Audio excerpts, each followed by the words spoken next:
I'm going to showcase a couple local image models that you can use in Media Studio. The first thing that you'll do is go to Local AI Models and then click on the Ollama Models tab.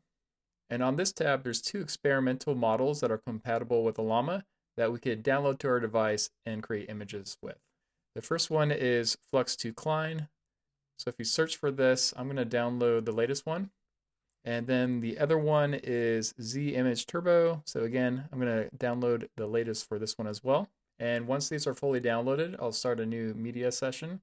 And with the media session, I'm going to use a prompt that I've already created to help provide the details for the image that I want to be created and see if these two different models give me something similar.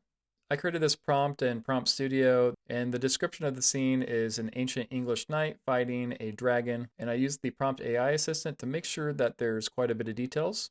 And once those models have completed downloading, we can see Flux 2 here and Image Turbo right there. You'll want to make sure that it has the image purpose associated to it.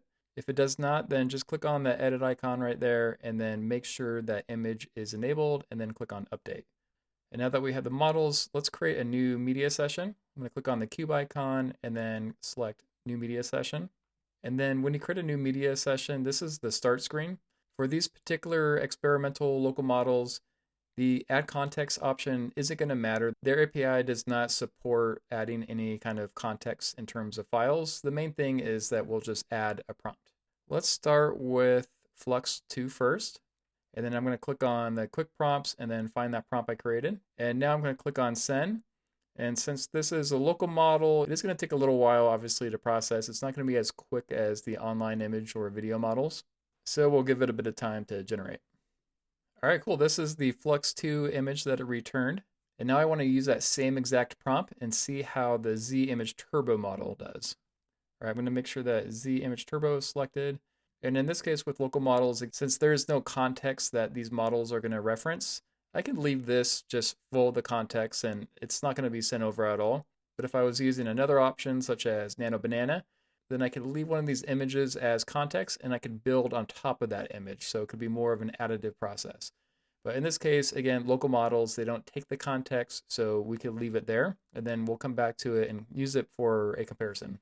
All right, let's send off the prompt for this. And we'll see what we get back from Z-Image. And actually, wow, that is pretty consistent between the two.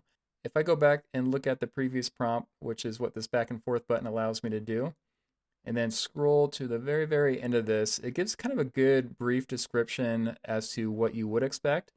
And both of these models are following the prompt very well. So it's supposed to be an English medieval knight in worn armor, which I suppose that one is kind of difficult to tell between the two. Maybe this one on the left looks somewhat more worn, though I'm really just paying attention to the fabric there as opposed to the armor. But other than that, the description calls for green grassy plains, rolling hills, for cottages with thatched roofs. We see the stone walls, we see mud patches.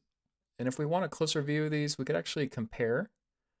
I'm going to click on the add a comparison button here and then expand that out. And then that will allow me to see a little bit of a better view of this. And I'm looking for church towers, which I don't know if maybe that's supposed to be a church tower on the right. I don't know if that's supposed to be a church tower on the left.